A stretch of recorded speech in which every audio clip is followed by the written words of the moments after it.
And yeah, this is part two about discussing African civilizations. To be honest with you, what I was as I was finishing up for part one, I was discussing the idea of it having a very good arts and crafts system, a very good arts and crafts system, and I believe some of the things that they probably the ancestors had, to be honest with you, was probably some of the coolest looking things you could imagine. Okay, of course they didn't have cool looking like gladiator, like Excalibur like type looking swords, because I don't think it was very convenient. Okay, it was very convenient. It was actually spears that I think, if anything, were the bigger thing. To be honest with you, um,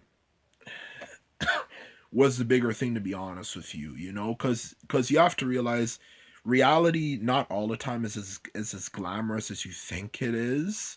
So you have to realize, and sometimes your climate really does, the place you live in really does limit what you're capable of. So I think they had some of the most beautiful designs and stuff. It's not even a question of it being objective, because that's actually a very good point, is that what do you consider beautiful? But what I do believe is that they did have a great variety of architecture and stuff that a lot of people would say today, even today, would probably say like, whoa. And this is talking about, and I'm not talking about Egypt and Nubia, I'm talking about afterwards, you know afterwards, to be honest with you. Afterwards, to be honest with you, like, I believe they had a very good intricate system, because you have to realize that um you have to realize that honestly, if you have so much free time on your hands, because they didn't have some of the things that other places had, you know, what do you think people are going to do with their free time? I think some of the things that they might have had that might have been actually pretty cool is, I did hear that they had gold plated masks and all that sort of stuff. And I have seen some of them, and some of them actually look pretty sick. Look really good, to be honest with you. And I think that's another thing about the way they did art, is that it was very survival based. It was very survival based. Everything was about survival. Okay, because you have to realize, when you're in a tropical place. I know they say, what about the savannah? But that's pretty much just a dried up part of a tropical place anyway. Because it's humans who are the ones who pretty much come up with the idea of nations and the idea of all that sort of stuff, but in different terms. But pretty much it's probably just a backdrop of a tropical place. It's not really much of a big deal. So that's what I believe would have been interesting about Africa, is that I believe they would have had some very sophisticated looking art, that, even if you might not agree, you looked very good. It was arts and crafts, and arts and crafts is not just about just art. It's also about like music, food. Because honestly, to sum it up, if you have a very good knowledge of those sorts of things, you don't have to. It's not even a question of if you have a personal taste, because pretty much, if you meet up with somebody because of their knowledge, it makes it more likely that they automatically will know how to make it exactly to your liking. Like, and this was before the slave trade. I don't care about talking about the slave trade. Everybody knows about that stuff anyway, and it's kind of boring. It's kind of boring, and it's and even for the slave trade, they don't talk too much about it and what actually happened in all the wars. And I feel that a lot of things are left out of it, which makes it seem that there is some foul play that was involved in discussing it, or they just didn't care. And besides, it's very biased, because they only describe accounts from the European outsiders, not even from Africans who might have picked up how to. So that's why I don't like to listen to that stuff. I find it to be a kind of bull crappy. Um, to find it to be kind of bull crappy. To be honest with you, this is sinking, reading between the lines, you know. But like I was saying before, that it probably had a very beautiful arts and craft system, and also the way how they did the work was probably very interesting because you have to realize when you are in an environment like that, you know, you have to do things quicker. You have to do things quicker than other parts of the world. To be honest with you, you cannot do things as slow as you would do in another part of the world, okay? Because you have to take into account things such as climate. When is it gonna rain? Is this gonna happen? That gonna happen? You know, all that sort of stuff. So you have to look at those sorts of things, and I think looking at those sorts of things, probably the production of even some very intricate things might have been a lot quicker.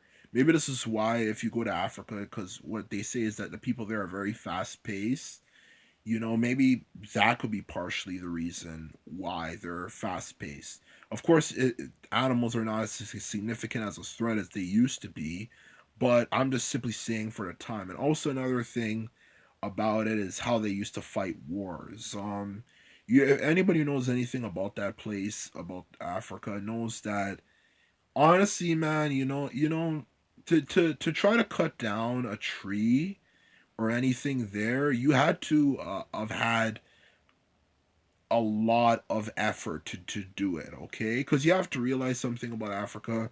Its climate is very different. I think to maybe compare it, it's probably like if you were to pretty much combine a monsoon climate with that of a tropical like Caribbean climate with that of like maybe like the states or something all combined or something. I'm not too good with the climate, but one thing is for certain is it's very rugged. So I think that as a result of that, they probably had some extremely good warriors.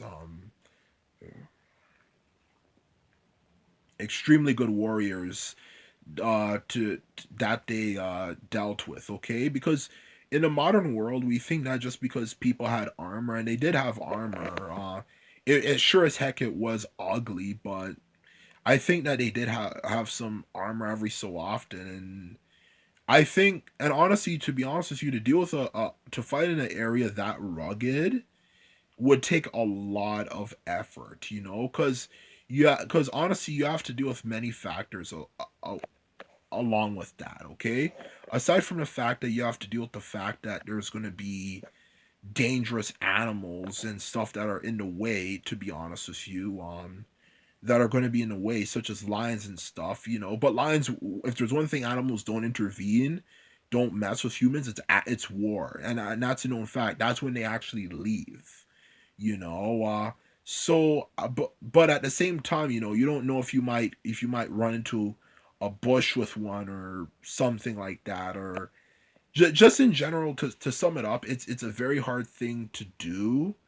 It would be a very hard thing to do to um to fight wars there because of the geography of the place. Like it's extremely hot. It's you know, the forest there, even in modern times compared to the rest of the world, there's a lot of forest there still. There's a lot of forest there still. So you, and not to mention you have to deal with poisonous snakes and all that stuff. So you'd have to be a very, so when you, so for their civilizations, they must have had some very good warriors who are very good at predictively planning exactly what would work and what would not work. When it came to fighting wars, to be honest with you. Just to sum it up, they would have probably had some very good warriors. Very good warriors. You know, warriors who could possibly could probably pick up like if you threw arrows at them, like pick up like 2 to 3 at a time. You know, because that's the truth about it. You know, the more rugged you make a place, the more likely the inhabitants gonna be are gonna have to make use of that. You know, are gonna have to be good at that and all that sort of stuff. Like that's another thing about it is warfare. is warfare, and warfare is very important. Is very important, to be honest with you. It's something for survival. And I think I'm reaching a conclusion for the last thing. I'm not sure I'll have enough time. I don't think I'll have enough time, but I'll try to finish it up for the third part. These are just random facts. I'm sure there's many more facts out there, but these are just random facts, about African civilizations, and that's all I have to say.